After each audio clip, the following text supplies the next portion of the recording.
My name is Amelia. I'm a 40-year-old housewife. My husband Charlton is 35, and we have been married for 5 years. We are a happy couple, just the two of us. I grew up with just my dad, who worked a corporate job after my mom passed away when I was young. I was always worried that if I got married, my dad would be left alone. Even when I was dating someone, I hesitated to take the plunge into marriage. Whenever I talked about my hesitation, people would say it's because I'm a daddy's girl who loves her father too much. That's when I met my current husband. He understood how much I care for my dad and even said he would be okay with us living with him. That sealed the deal, and I decided to marry him. My dad was thrilled when I told him the news. I am so happy. Now I can face your mother in heaven. Don't worry about me, just focus on being happy with Charlton. Charlton, please, take good care of my daughter. Make her happy, especially because she has had to struggle with just one parent. My dad had never said it, but he had been worried that my being raised by a single parent might be a reason for me not getting married. He also runs a real estate agency while working his corporate job.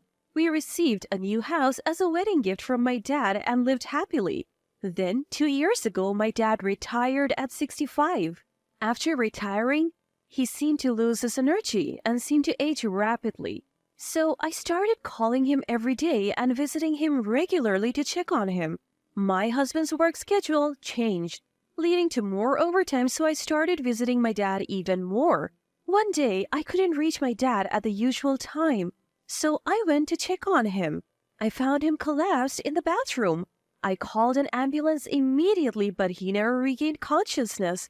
Tests revealed he had suffered a brain hemorrhage and was hospitalized.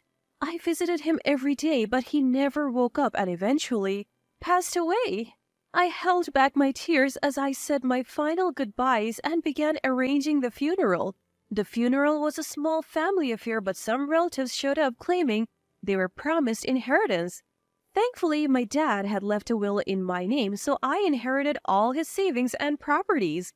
I felt my dad's love even after he was gone, and it filled my heart. I had no idea that more challenges were yet to come.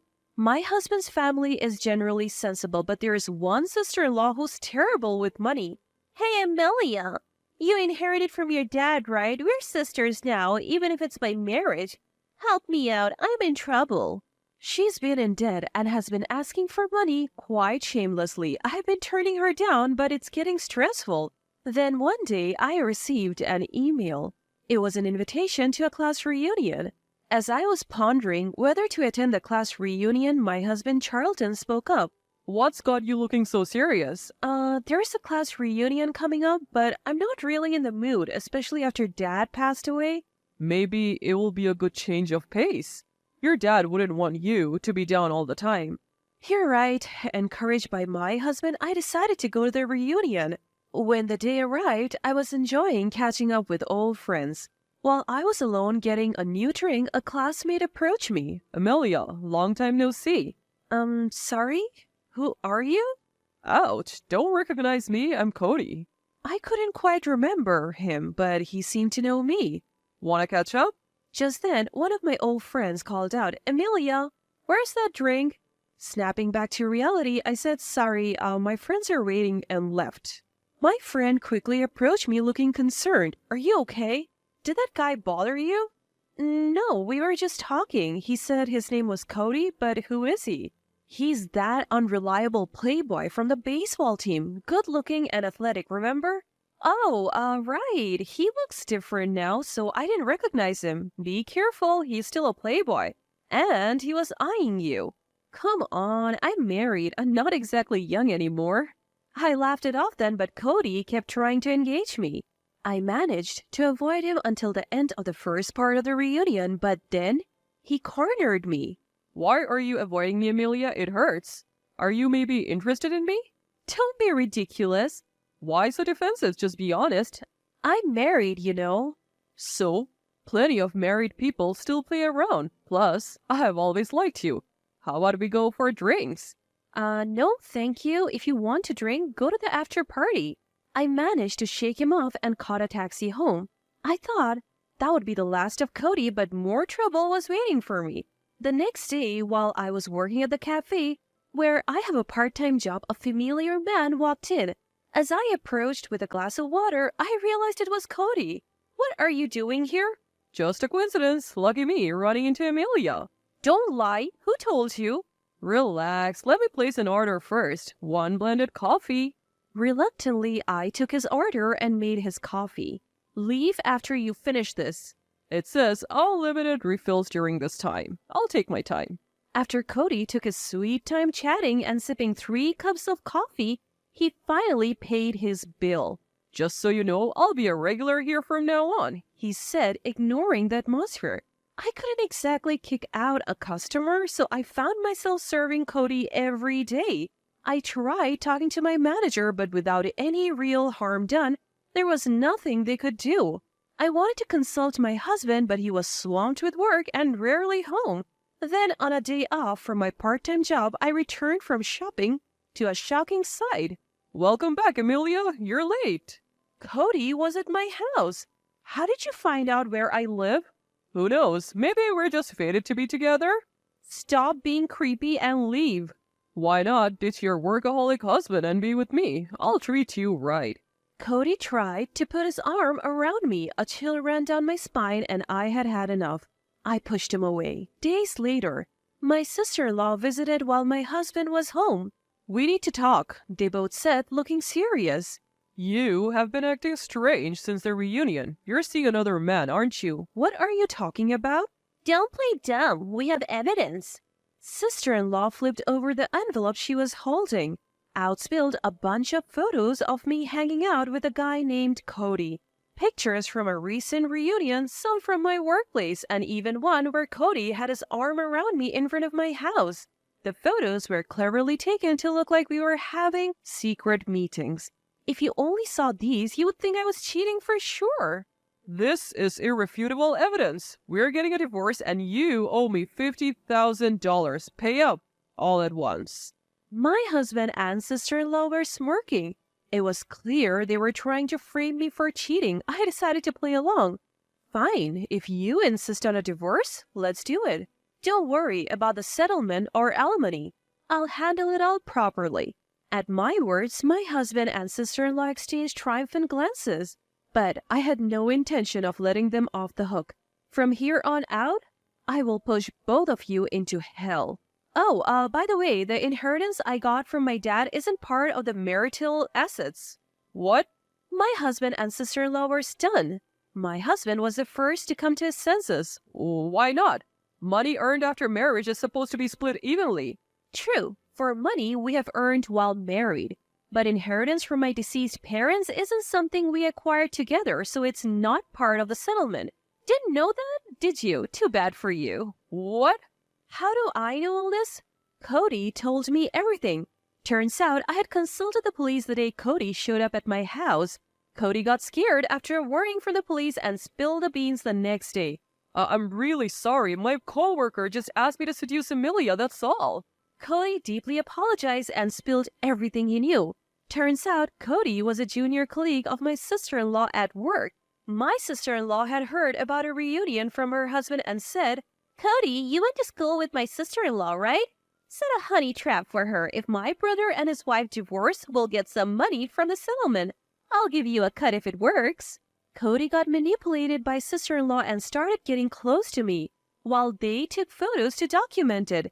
They were trying to blackmail me with these fabricated proofs of infidelity. Oh, wait a minute. You're saying I set this guy up? How can you prove it without any evidence? Sister-in-law denied it. I have evidence. Take a look at this. I showed them my phone screen. I had saved the text exchanges between Cody and sister-in-law and separately the text between sister-in-law and my husband. The text read, I was so surprised to bump into you in front of the hotel. Me too. Keep my girlfriend a secret. Of course. You keep quiet about the guy I was with too. Deal. Your girlfriend is stunning. How did you meet her? She is a co-worker in my department. We met after a transfer. I'm so happy after being with her every day. You're bold, cheating so openly and not getting caught. If I say it's over time, Amelia doesn't ask more. She has been so down since her father passed. I couldn't stand it otherwise. Wow. Poor Amelia. Actually, I want to divorce Amelia and marry her. I have an idea. Let's make it look like Amelia cheated, even if she doesn't fall for the honey trap. We'll have the photos and evidence. We can get compensation and a share of the inheritance. Both my husband and sister-in-law panicked after seeing the saved text. How did you get this? Charlton, what does her mean? Sister-in-law, you're engaged and you're cheating too? You think I would cheat just because you are? Give me that phone. Delete it now. My husband tried to snatch the phone from my hand. Oops, my hand slipped. I narrowly managed to forward the screenshots of the text exchanges to someone. My husband looked at the phone screen he had just snatched from me, his face drained of color. You've got to be kidding. Dad? Hurry up! Long press the image and cancel the message. Both were panicking, but in the meantime, my father-in-law had already read the message. Realizing that I had accidentally forwarded the SMS screenshots to father-in-law, my husband and sister-in-law turned pale. Soon after, my phone rang. It was father-in-law. Charlton, you messed up, so you answer it. No way. That was your idea, sis. You take responsibility. My husband and sister-in-law were pushing my phone back and forth. Finally, sister-in-law said, "You deal with it," and handed me back the phone. I answered and explained everything to father-in-law. That night, a family meeting was called at my in-laws' house. As expected, my husband and sister-in-law got an earful. "You both cheated and tried to frame an innocent woman? Shame on you." We owe a lot to Amelia's father. How dare you betray that trust? My usually calm mother-in-law looked disgusted and father-in-law was furious.